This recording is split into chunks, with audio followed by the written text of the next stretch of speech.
நாகக்கண்ணியின் பாலன் சகாதேவா எந்தன் சொல்லை சகாதேவா எந்தன் சொல்லை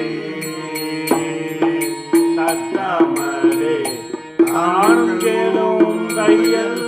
நாகக்கண்ணியின் பாலன் சகாதேவா எந்தன் சொல்லை தன்னையே காளியர்க்கு தன்னையே காளியர்க்கு முன்னமே பலி கொடுக்க தன்னையே காளியர்க்கு தன்னையே காளியர்க்கு முன்னமே பலி கொடுக்க ரச்சனம் ஆயுதம் எடுத்து துசர்களை மடித்திட சகாதேவா எந்தன் சொல்